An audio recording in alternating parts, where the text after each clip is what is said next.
धर्मपुर नाम का एक छोटा सा गांव था जहां हर तरफ हरियाली थी। गांव के बीच में एक विशाल बरगद का पेड़ था जिसकी छाया में बच्चे खेलते, बूढ़े आराम करते और यात्री थकान मिटाते थे। गांव के चारों ओर घने जंगल थे जहां से ठंडी हवाएं आती और मौसम सुहाना रहता था।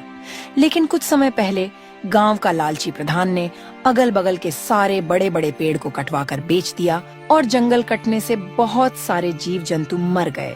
चारों ओर अफरा तफरी हो गई और पूरा जंगल त्राही त्राही हो गई। थोड़े बहुत जंगली जानवर बचे थे, लेकिन वह सब इधर उधर भागने के लिए मजबूर हो गए। मगर फिर भी गांव का प्रधान ने जंगल को पूरा कटवा दिया और जो कुछ बचा था वो गांव के गरीब किसान ने काटकर अपना चूल्हा में जला दिया। उस साल गर्मी असहनीय हो गई और बाग बगीचा सब बंजर हो गया। तापमान 50 डिग्री से ऊपर पहुंच गया और हर दिन सूरज जैसे आग बरसाता था। नदी सूख गई, कुएं सूख गए और जमीन फटने लगी। लोगों को पानी के लिए मीलों दूर जाना पड़ता था और बारिश का कोई नामो निशान नहीं था, क्योंकि पेड़ कट जाने के कारण मानसून बन ही नहीं रहा था।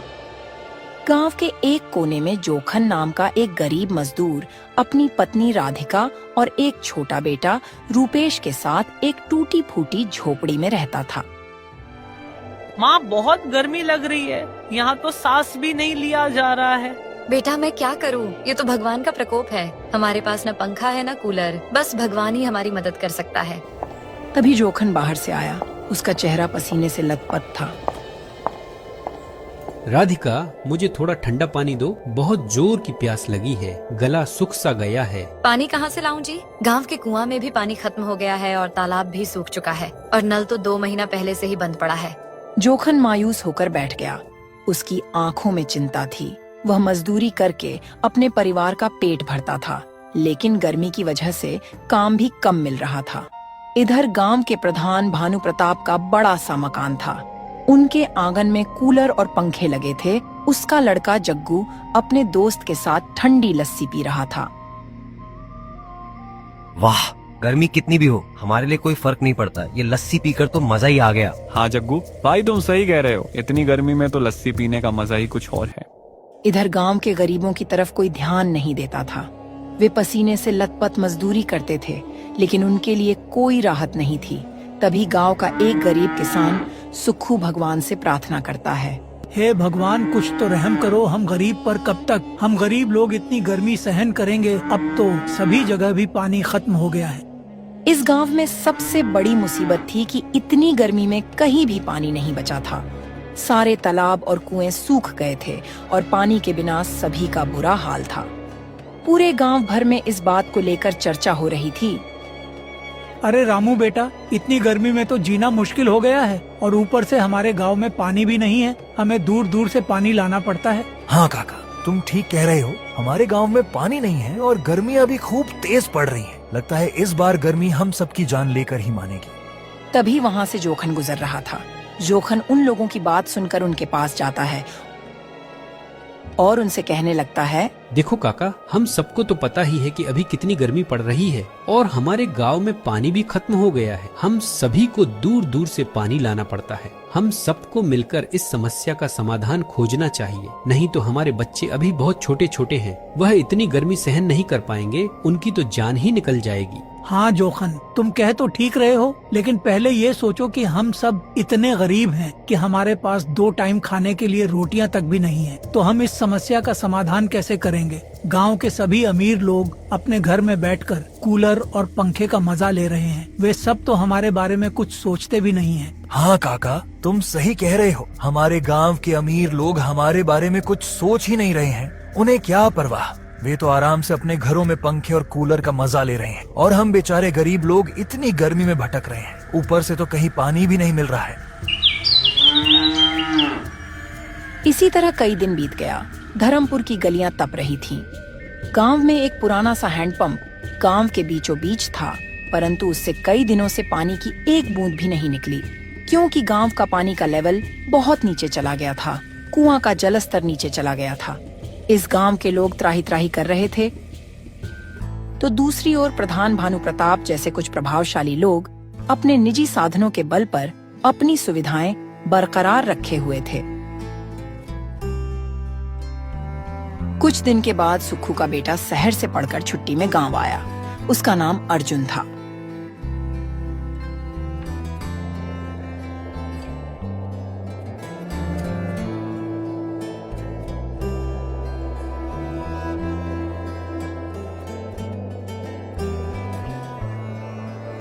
प्रणाम पिताजी। और बताइए आपकी तबीयत कैसी है और सब गांव के लोग ठीक है ना? क्या बताऊं बेटा, हाल तो बहुत बुरा है। इतनी तेज गर्मी है, ऊपर से गांव में पानी की कमी और गांव के नल से भी पानी नहीं आता है। तालाब भी सूख सा गया है। थोड़ा बहुत कुआं में पानी है, वह भी सूखने की कगार पर है। पर सारी बात छोड़ो, तुम पहले खाना खा लो और आराम कर लो। तुम्हें इतनी गर्मी में गाँव नहीं आना चाहिए था। फिर अर्जुन घर में खाना खाकर आराम करता है और अपने पिता से पूछता है, पिताजी मैं रास्ते में आ रहा था तो देखा कि गांव के अगल बगल जो बड़े बड़े कुछ साल पहले जंगल था, वह जंगल तो अब नजर नहीं आ रहा था। वहाँ पर तो सुना वीरान बंजर लग रहा था। हाँ बेटा, कुछ साल पहले गांव का प्रधान अपने फायदा के लिए गांव के जंगल को कटवा कर लकड़ियाँ बेच दिया और जितना बड़ा बड़ा जंगल था सबको नष्ट कर दिया। अगर हम लोग उसका विरोध किए होता तो वह पेड़ नहीं कटवा पाता, लेकिन हम लोग प्राकृतिक के बारे में नहीं समझ पाए और जो भी छोटी मोटे पेड़ थे वह गाँव के लोग काट दिए और चूल्हा में जला दिए। पिताजी प्रधान को ऐसा नहीं करना चाहिए था। पेड़ पौधे हटाने से बड़ी हानि होती है। पेड़ हमें ऑक्सीजन देते हैं जिससे हम सांस ले पाते हैं। अगर पेड़ न हो तो हमें ताजी हवा कहाँ से मिलेगी? और सिर्फ यही नहीं, पेड़ बारिश लाने में मदद करते हैं। अगर ज्यादा पेड़ काटे जाए तो बारिश कम हो जाती है और सूखा पड़ सकता है। हाँ बेटा, पहले यहाँ बड़ा बड़ा जंगल था, लेकिन जब लोगों ने पेड़ काट दिए तो जमीन बंजर हो गई। अब न तो यहाँ पक्षी आते हैं न ही ठंडी हवा चलती है। हमें पेड़ पौधा लगाना चाहिए था। हमने पेड़ काटकर अपनी ही जड़ें काट दी हैं। ये गर्मी, ये सूखा हमारी ही गलती का नतीजा है। और भरी दोपहर की धूप इतनी प्रचंड की लग रही है कि मानो धरती सुलग उठी है। कुएं सूख रहे हैं, तालाब बदरंग हो चुके हैं और लोग पानी की एक एक बूंद को तरसने लगे।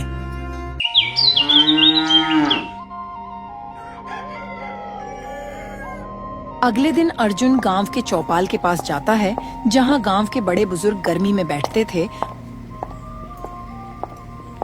वहां जाकर अर्जुन जोखन से कहता है, देखो चाचा जी, जैसे कि आप लोग जानते ही हैं कि गर्मी, पानी और बरसात की समस्या गांव में बढ़ती जा रही है। क्या आप लोगों को मालूम है कि इतनी तेज तपती गर्मी किस कारण हो रही है? अरे अर्जुन, यह सब भगवान का प्रकोप है। भगवान हमें मारना चाहते हैं, इसीलिए इतनी गर्मी है और बारिश नहीं हो रही है। और क्या कारण हो सकता है? नहीं चाचा, यह सब प्रकृति का प्रकोप है, न कि भगवान का। आप लोग और गांव के प्रधान की वजह से इस प्रकार का संकट आया है। अगर आप लोग जंगल का पेड़ काटने से रोका होता तो यह दिन आज हमें नहीं देखना पड़ता। क्या तुमने कभी सोचा है कि अगर पेड़ नहीं रहेंगे तो क्या होगा?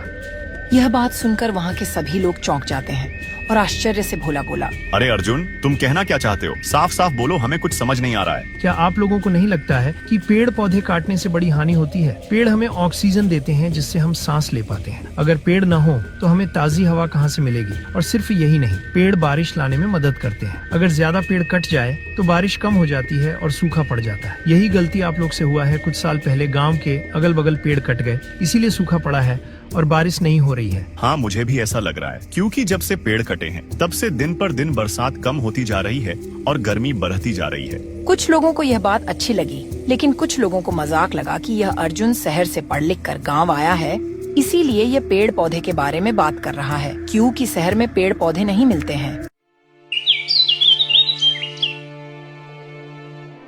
कुछ दिन बीतने के बाद प्रधान का एक और चालाकी सामने आती है। अर्जुन, गांव का प्रधान तो बस अपने फायदे की सोचने में लगा रहता है। कुछ लोग कह रहे हैं कि वो किसी ठेकेदार के साथ मिलकर पानी का टैंकर ऊंचे दामों पर बेचना चाहता है। अर्जुन को यह सुनकर झटका लगा। वह सोचने लगा कि इसी तरह रहा तो गांव लूट लिया जाएगा। इसी विचार से वह प्रधान के घर की ओर चल पड़ा।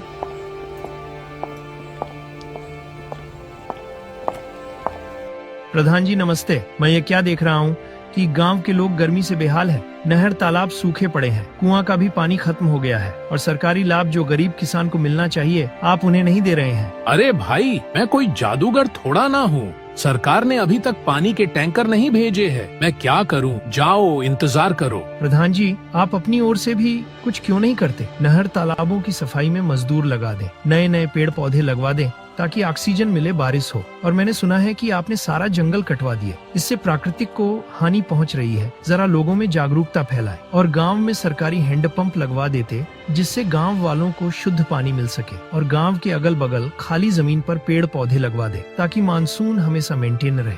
तुम लोग गरीब के बच्चे 4 दिन क्या शहर में पढ़कर गांव में आ जाते हो और अपने को मंत्री समझ लेते हो और सभी को ज्ञान की बातें सिखाने लगते हो। तुम्हें क्या लगता है मुझे समझ नहीं है? मैं लिखकर सरकार को भेज चुका हूँ, बस मंजूरी आ जाए तो काम शुरू हो जाएगा।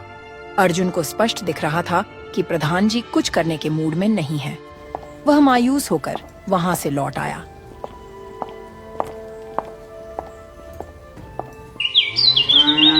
कुछ दिन बाद गांव में एक वृद्ध साधु वासुदेव आए। वह पसीने से बेहाल थे, उनके चेहरे पर गहरा तेज और वाणी में अद्भुत शांति थी। वह इतनी तपती धूप में भी लोगों को अच्छी राह और लोगों को जागरूक करने के लिए गांव-गांव में इतनी गर्मी में भी घूम रहे थे।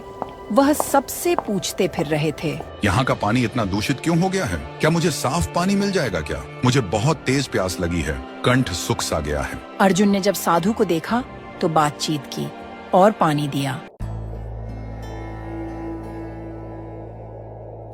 साधु ने कई जगहों की यात्रा की थी। वह जानते थे कि सूखा सिर्फ प्रकृति का कोप नहीं, मानव निर्मित समस्याओं का भी नतीजा है।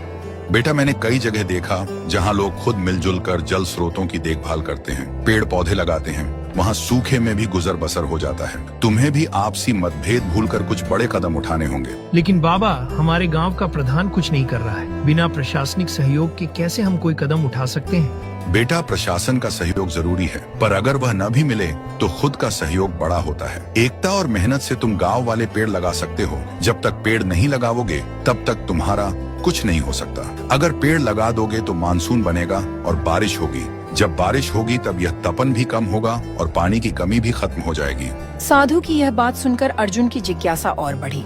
वह गांव वालों को समझाता है, देखो जोखन चाचा और रामू चाचा, आप सबको क्या लगता है कि हम कब तक हाथ पर हाथ रखकर बैठे रहेंगे?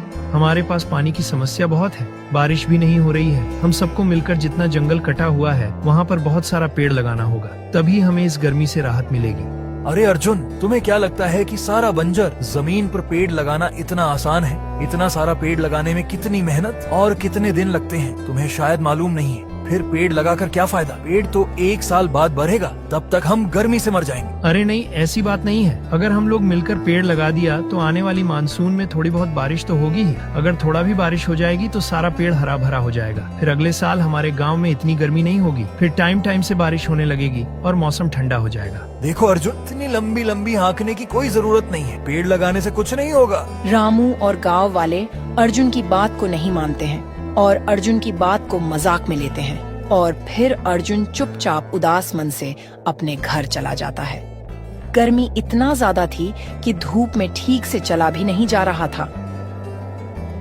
अर्जुन का उदास चेहरा जब उसका पिता सुखू ने देखा तो उससे बोले, अरे बेटा, तुम इतना उदास क्यों हो? क्या हुआ?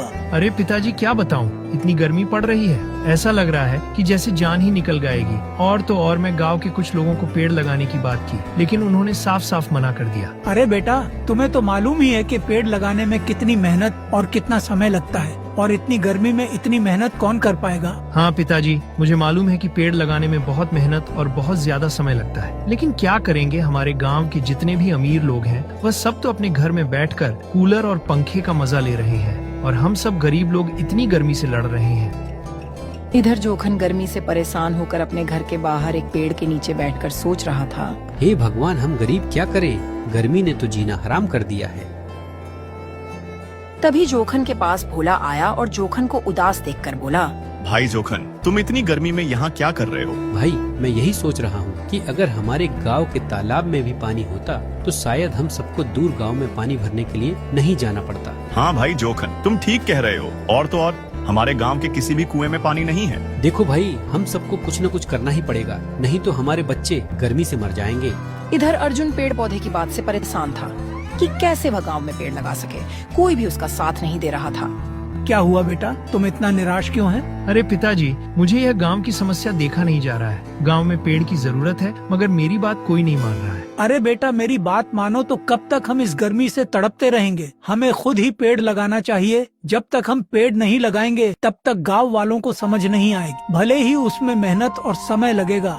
अगर हम पेड़ लगाएंगे तो हमें ठंडा ठंडा हवा मिलेगी और प्रकृति सुरक्षित रहेगी। पिताजी, आप ठीक कह रहे हो। आज से ही मैं पेड़ लगाना शुरू कर दूंगा, भले ही मेरी कोई मदद करे या ना करे। अगले दिन से अर्जुन अपने घर से बाहर जाकर छोटे छोटे पेड़ पौधे लगाने लगता है।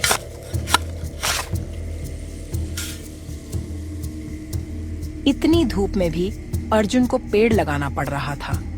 कुछ लोग तो उसे पागल भी कह रहे थे, लेकिन फिर भी अर्जुन पेड़ लगाता रहा। भाई देख रहे हो, अर्जुन का पागलपन, इतनी गर्मी और धूप में पेड़ लगा रहा है। पता नहीं आजकल के लोग अपने आप को क्या समझते हैं। अरे भाई छोड़ो, जाने दो, हमारा क्या जाता है। जो कर रहा है उसे करने दो, हमसे उससे क्या मतलब। इतना सुनकर अर्जुन को बहुत बुरा लगता है, लेकिन अर्जुन फिर भी पेड़ लगाना बंद नहीं करता है और अर्जुन को पेड़ लगाते लगाते शाम हो जाती है। अर्जुन पसीने से लथपथ अपने घर वापस आता है।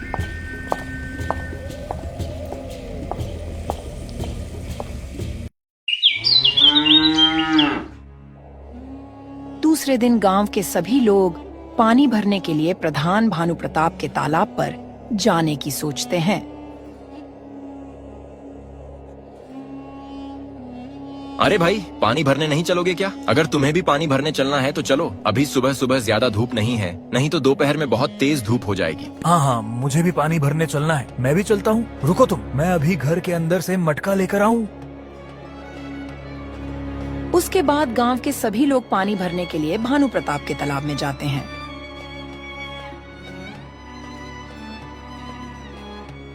सब लोग पानी भरने ही जा रहे थे कि तभी प्रधान भानु प्रताप आ जाता है और उन सबको पानी भरने से मना करने लगता है। अरे अरे, कौन हो तुम लोग, और तुम सब मेरे तालाब से पानी क्यों भरने जा रहे हो? प्रधान जी, अब की बार बारिश नहीं हुई है और हमारे गांव का तालाब और कुआं सूख गया है। इतनी गर्मी में हमें पीने के लिए पानी भी नहीं मिल रहा है, इसलिए हम सब आपके तालाब में पानी भरने के लिए आए हैं। अरे मूर्खों, तुम सबका दिमाग तो ठीक है ना? अगर तुम सब हमारे तालाब से पानी लेकर जाओगे तो हमारा तालाब भी सूख जाएगा और अभी गर्मियाँ भी 1 महीने तक रहने वाली है। उसके बाद ही कोई मानसून आएगी और बारिश होने की संभावना हो सकती है। तुम लोग मेरे तालाब से पानी मत भरो और यहाँ से चले जाओ। प्रधान जी, ऐसा मत करो। अगर हम सब पानी नहीं ले जाएंगे तो हमारे बच्चे प्यासे ही मर जाएंगे। मुझे कुछ नहीं सुनना। तुम सब सीधी तरह जाते हो कि नहीं? प्रधान की यह बात सुनकर सभी लोग उदास हो जाते हैं और अपने घर वापस लौट आते हैं। किसी को समझ में नहीं आ रहा था कि अब वह क्या करे।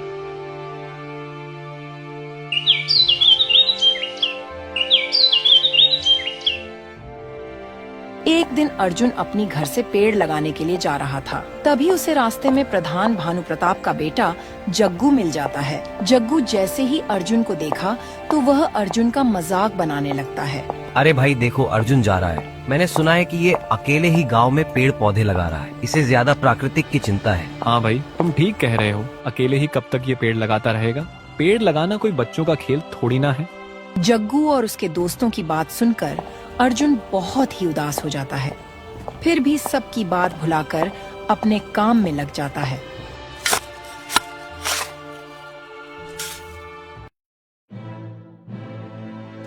एक दिन एक बूढ़ी औरत अर्जुन को इतनी गर्मी में पेड़ लगाते हुए देखती है तो वह सोचती है, यह अर्जुन इतनी तेज धूप में पेड़ लगा रहा है और इसका फायदा पूरा गांव लेगा। पेड़ लगाने के कई फायदे हैं जो हमारे पर्यावरण, स्वास्थ्य और जीवन शैली पर प्रभाव डालते हैं। मुझे भी अर्जुन के साथ पेड़ लगाना चाहिए।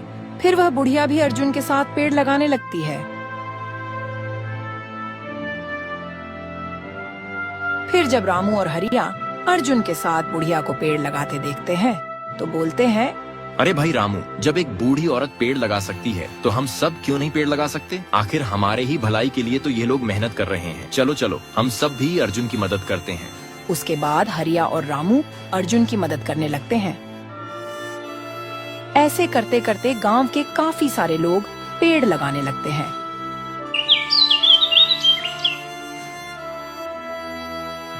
और कुछ ही दिनों में गांव वाले अर्जुन के साथ मिलकर बहुत सारे पेड़ लगा देते हैं।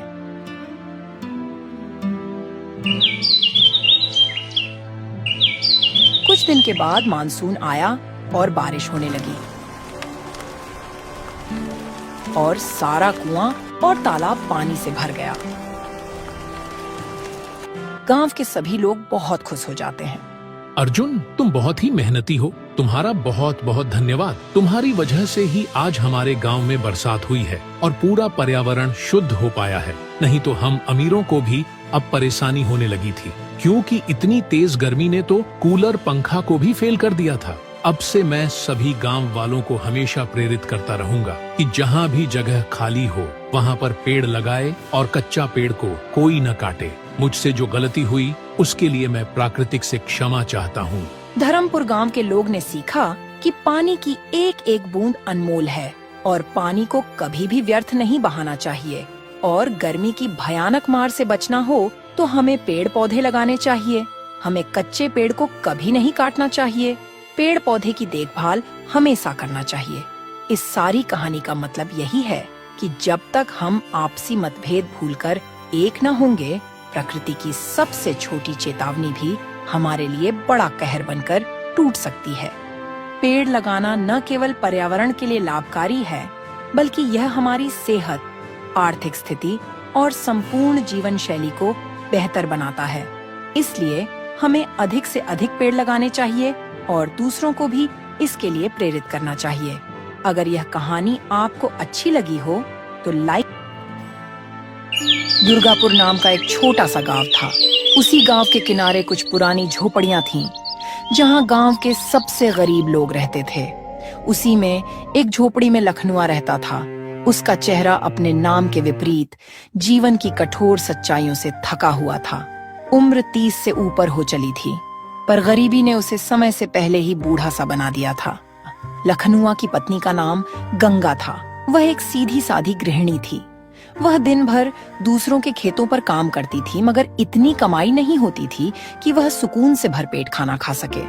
उनका एक छोटा सा बेटा था जिसका नाम शंकर था। गांव की आबादी ज्यादा बड़ी तो न थी, मगर त्योहारों के मौसम में यह गांव जाग उठता था। खासकर नवरात्रि के समय तो देवी माँ की पूजा पूरे गांव के लिए बड़ा पर्व बन जाता था। गांव में एक पुराना मंदिर था। माँ दुर्गा का मंदिर में पत्थर की मूर्ति स्थापित थी। माना जाता था कि वह मंदिर बहुत चमत्कारी है और देवी माँ की कृपा से लोगों को अपनी मुरादें पूरी होती थीं। सुनो जी, आज खेत वाले चौधरी साहब ने एक बोरी गेहूं देने को कहा है। बस दिन भर की मजदूरी करनी होगी। मैं जाऊंगी तो घर में कुछ दिनों का राशन हो जाएगा। तुम चली जाओ गंगा, मैं कोशिश करूंगा कि किसी और के खेत पर थोड़ी और मजदूरी मिल जाए तो अच्छा होता। बेटा अब बड़ा हो रहा है, खर्चे भी बढ़ रहे हैं और नवरात्रि का पूजा भी आ गया है। थोड़ा बहुत खर्च तो त्योहारों में भी होगा। माँ, पिताजी, मुझे भी मंदिर जाना है माँ दुर्गा की आरती देखने। इस बार तो नवरात्रि का पूजा हम लोग धूमधाम से मनाएंगे ना? हाँ बेटा, हम जरूर चलेंगे। बस मैं काम से लौटूंगी तब चलेंगे। तुम घर पर ही रहना। उसी गांव में एक और परिवार रमेश का था।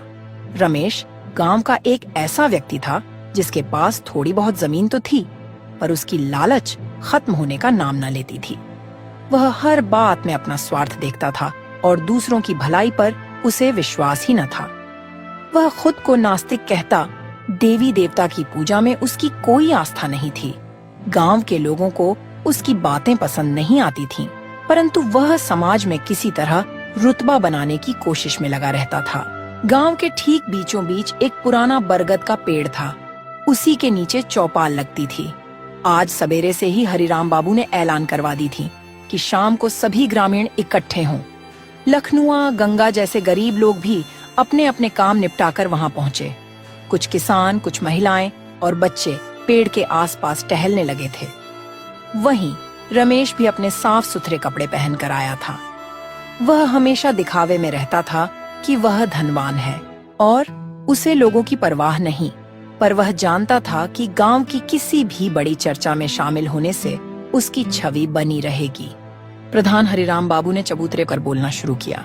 भाइयों बहनों, नवरात्रि आने ही वाली है। हम हर साल की तरह इस बार भी देवी माँ की भव्य पूजा करेंगे। पंडाल के लिए लकड़ी, फूल, सजावट का इंतजाम करना होगा। प्रसाद की व्यवस्था, भंडारे का प्रबंध के लिए तो हमें चंदा इकट्ठा करना होगा। बाबूजी, मैं अभी तक रमेश का पिछला उद्धार नहीं चुका पाया हूँ। घर की स्थिति ठीक नहीं है, पर जो भी बन पड़ेगा मैं सहयोग करूँगा। लखनुआ, तुम हर बार तो यही कहते हो, इस बार भी कुछ नहीं दे पाओगे। क्यों प्रधान जी, गरीबों से क्या उम्मीद कर रहे हैं आप? देखो रमेश, सहयोग सिर्फ धन का ही नहीं होता है, श्रम दान भी सहयोग है। गांव की पूजा के लिए सबकी भागीदारी जरूरी है, चाहे छोटा हो या बड़ा हो, अमीर हो या गरीब। देखो प्रधान, मैं तो नवरात्रि के नाम पर कुछ ज्यादा नहीं दे पाऊंगा, क्योंकि पूजा पाठ में मेरा विश्वास नहीं है। पर फिर भी गांव में रहता हूं तो दिखावे के लिए थोड़ा बहुत दे ही दूंगा, लेकिन पूजा पाठ के लिए मेरे पास समय नहीं है। गांव के दूसरे लोगों ने एक दूसरे को देखा, कुछ ने सिर हिला दिया। गंगा ने सोचा कि भले ही पैसे न हो, पर वह और लखनुआ मिलकर पंडाल की सजावट में मदद जरूर कर सकते हैं। उधर रमेश मन ही मन सोच रहा था कि वह क्यों अपना समय और पैसा इस पूजा में लगाए, जबकि वह खुद को नास्तिक मानता था। उसे उम्मीद थी कि इस बार भी वह बस नाम मात्र की रकम देकर अपनी जिम्मेदारी पूरी कर देगा और लोग उसे कुछ न कह पाएंगे। सभी लोग अपना अपना चंदा दिया। लखनुआ और गंगा ने वादा किया कि वे अगले दिन से पंडाल की सफाई और सजावट का काम संभालेंगे। रमेश ने अनमने ढंग से अपनी ओर से 10 रुपए का चंदा दे दिया, जो आज के समय में ऊंट के मुंह में जीरा जैसा था।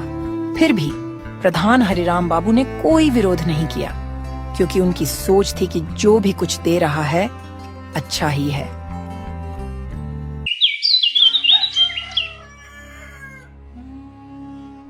शाम ढलने लगी। लखनुआ अपना काम निपटाकर घर लौट रहा था। गंगा पहले ही घर आई थी। थकी हुई गंगा ने जैसे ही घर में प्रवेश किया, उसने देखा शंकर रो रहा था। उसे बहुत तेज बुखार था, माथा गर्म था। गंगा का दिल कांप उठा। वह जल्दी से उसके माथे पर पट्टी रखती है। उसके मन में विचार आया कि दवा के लिए पैसे कहाँ से लाएं? तभी लखनुआ घर आया। देखो जी, बच्चे को तेज बुखार है, दिन भर से रो रहा है। मैंने थोड़ा पानी पिलाया, माथे पर पट्टी रखी, पर आराम नहीं मिला। डॉक्टर के पास ले जाएंगे तो फीस के लिए पैसे चाहिए। हमारे पास इतना पैसा भी तो नहीं है कि इसे डॉक्टर के पास ले जाए। गंगा, यह तो हमारे साथ बहुत बुरा हो रहा है। इसको तो तेज बुखार है। मैं कल रमेश से कुछ उधार लेने की कोशिश करूँगा, या हो सके तो गाँव के वैद्य जी से बात करके दवा लेकर आऊँगा। माँ, मुझे मंदिर की आरती सुनने जाना था, मुझे वहाँ ले चलो ना। मुझे माँ की आरती करनी है। अरे बेटा, तू पहले ठीक हो जा, फिर चलेंगे और दुर्गा माँ का दर्शन करेंगे। उस समय रमेश के घर पर दूसरी ही कहानी चल रही थी।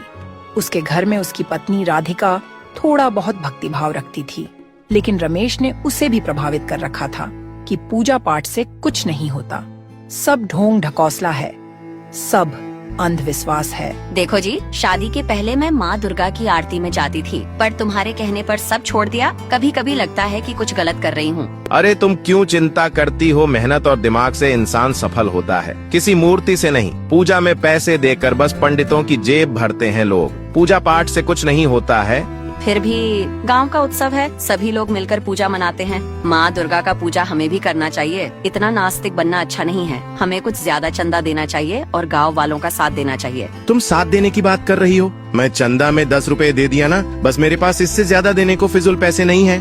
रमेश की लालच यहीं खत्म नहीं होती थी। वह अक्सर गांव के गरीब लोगों को ऊंची ब्याज पर पैसा उधार देता था। फिर जब वे चुका न पाते तो उनकी जमीन हड़पने की कोशिश करता था। यह सब छिपा भी नहीं था। लोग उससे डरते थे, इसलिए सीधे मुंह बात कोई नहीं करता था। हालांकि इस बार नवरात्रि की पूजा को लेकर वह भी मन ही मन सोच रहा था कि कैसे इसका कुछ फायदा उठाया जाए। वह देख रहा था कि गांव के लोग एकजुट हो रहे हैं, तो कहीं न कहीं उसकी दाल गलाना आसान नहीं होगा। इधर लखनुआ के घर में रात को खाना बनाने के लिए एक भी अनाज नहीं था। गंगा और लखनुआ दोनों के मन में भारी दुख था।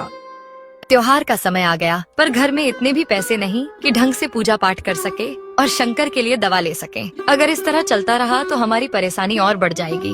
फिर भी उन्होंने एक दूसरे को तसल्ली दिया और माँ दुर्गा से प्रार्थना किया कि बेटा जल्द स्वस्थ हो जाए। अंधेरा गहरा हो चुका था, लेकिन गरीबी की अंधेरी छाया लखनुआ के परिवार के लिए कभी न हटने वाली लग रही थी। अगली सुबह गांव में नवरात्रि की तैयारियां जोरों से शुरू हो गईं। मंदिर के सामने साफ सफाई के लिए कुछ लोग जुटे। उन्हीं में गंगा और लखनुआ भी थे। वे अपने बच्चे को घर पर पड़ोसी के भरोसे छोड़कर आए थे ताकि कुछ काम करके पुण्य ले सकें। मंदिर परिसर में सूखे पत्ते की साफ सफाई हो रही थी। शंकर का बुखार कुछ कम हुआ क्या गंगा?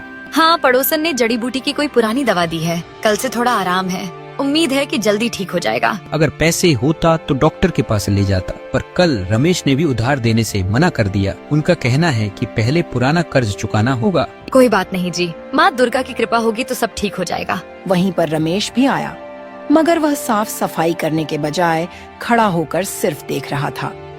उसके चेहरे पर व्यंग्यात्मक हंसी थी, जैसे सोच रहा हो कि यह बेकार का काम करने से उन्हें क्या मिलेगा।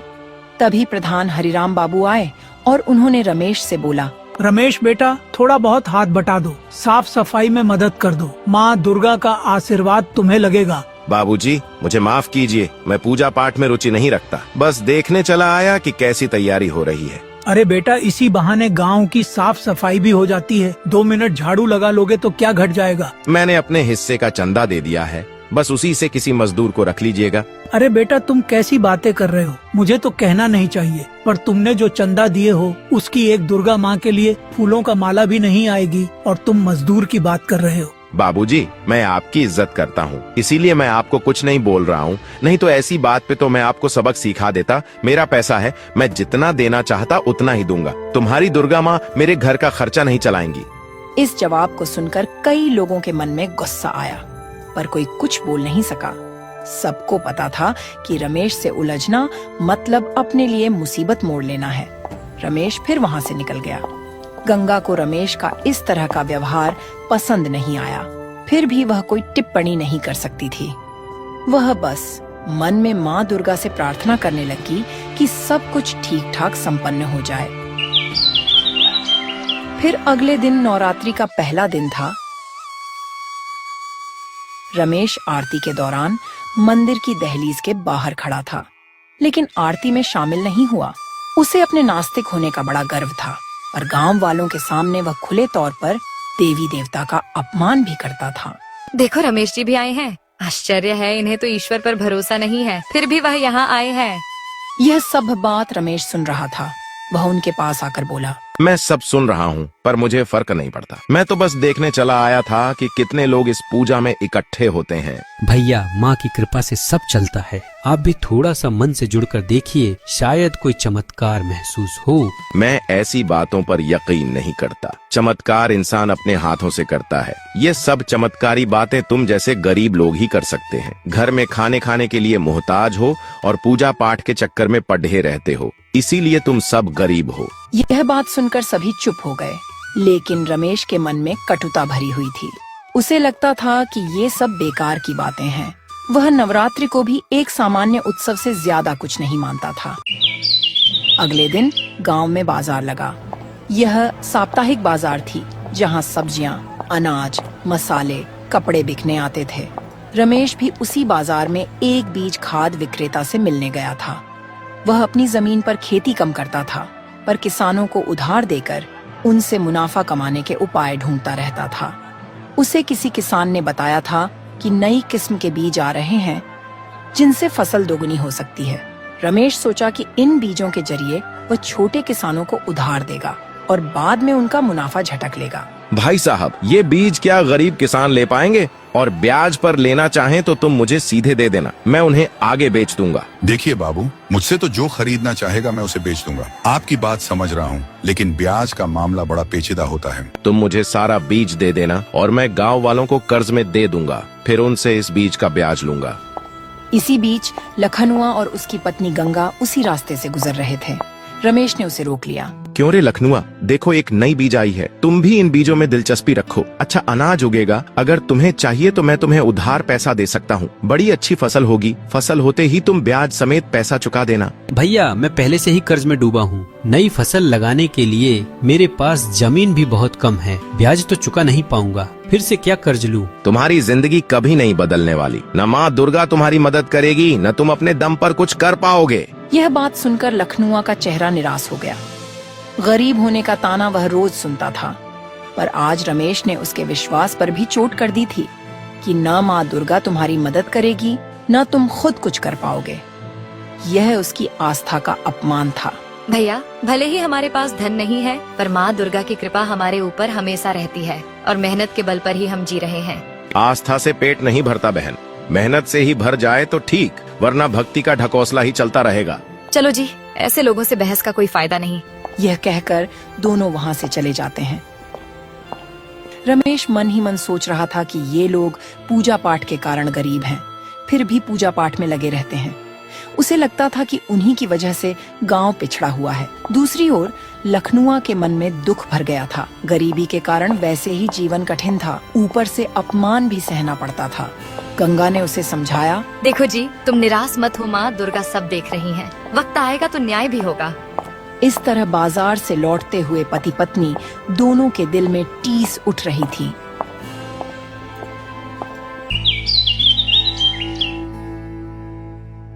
अगले दिन जब लोग पूजा कर रहे थे, तब रमेश अपने कुछ दोस्तों के साथ उधर से गुजरा। गांव वालों को पूजा पाठ करते हुए देखकर रमेश बोलता है, देख रहे हो ये लोग कैसे समय बर्बाद कर रहे हैं। यही समय अगर खेत या काम में लगाते तो कुछ कमाई हो जाती। अरे भाई, आस्था भी जरूरी होती है। मन को बल मिलता है, दिल को सुकून मिलता है। मन को बल देने के लिए इंसान की अपनी सोच ही काफी है। ये पूजा पाठ सिर्फ ढोंग है, इससे कुछ नहीं होगा। जब गंगा पूजा करके मंदिर से बाहर आई तो अचानक रमेश की नजर गंगा पर पड़ी। वह अपने दोस्तों के बीच खड़ा होकर फिर से ताना मारने लगा, गंगा बहन, इतना भजन कीर्तन कर रही हो, कुछ फायदा हुआ कि नहीं, या फिर तुम्हारी दशा वही की वही है? भैया, भक्ति का फल दुनिया की नजर में देर से दिखता है, पर मिलता जरूर है। हमें अपने प्रेम भाव से माँ दुर्गा की पूजा करनी चाहिए। फिर भी गंगा अपने विश्वास पर अड़ी रही। घर पहुंचकर उसने लखनुआ को सारा हाल सुनाई। लखनुआ ने कोई प्रतिक्रिया नहीं दी। शायद वह इतना थक चुका था कि वह किसी बहस में नहीं पड़ना चाहता था। दोनों ने एक दूसरे को हिम्मत दिए। अगले दिन रमेश अपने घर पर बैठा बैठा किसी योजना में डूबा था। उसने सोचा कि कई लोग पूजा की वजह से एकत्र हो रहे हैं और कुछ दान दक्षिणा के लिए हाथ फैला रहे हैं। उसी समय लखनुआ वहां आया। वह रमेश से एक पुराना उधार चुकाने की गुजारिश करने आया था। दरअसल रमेश ने अपने साहूकारी रजिस्टर में लखनुआ का नाम भी लिखा हुआ था, जिसका ब्याज बढ़ता जा रहा था। रमेश भैया, मुझे थोड़ा और समय दे दो। मैं कोशिश कर रहा हूँ कि कहीं से थोड़ा पैसा जुट जाए तो मैं अपने गेहूं की फसल काटकर आपका कर्ज चुका दूंगा। समय और कितना समय चाहिए तुम्हें? मैं भी अब मुफ्त में पैसे नहीं बांटता। तुम लोग सारा पैसा भजन कीर्तन में उड़ा देते हो क्या? भैया, भजन कीर्तन निशुल्क है, वहाँ पैसा खर्च नहीं होता। मैं अपनी मेहनत से कमाना चाहता हूँ, बस अभी तक काम नहीं मिला। मेहनत, तुम्हारी मेहनत से तुम्हारी झोपड़ी भी नहीं सुधरती। चलो निकलो, जब तक ब्याज भर नहीं दो मुझे मुंह मत दिखाना। लखनुआ की आंखों में आंसू आ गए। वह घर लौटा तो देखा कि गंगा परेशान बैठी थी। शंकर को फिर बुखार आ गया था। लखनुआ के भीतर आक्रोश उमड़ पड़ा, लेकिन वह कर भी क्या सकता था। पैसे न होने के कारण वह रमेश की बातें सहन करने को मजबूर था। उधर गांव में दुर्गा पूजा की धूमधाम बढ़ती जा रही थी। गांव के लोग खुश थे, पर लखनुआ और गंगा के लिए घर की परेशानियां कम नहीं हो रही थीं।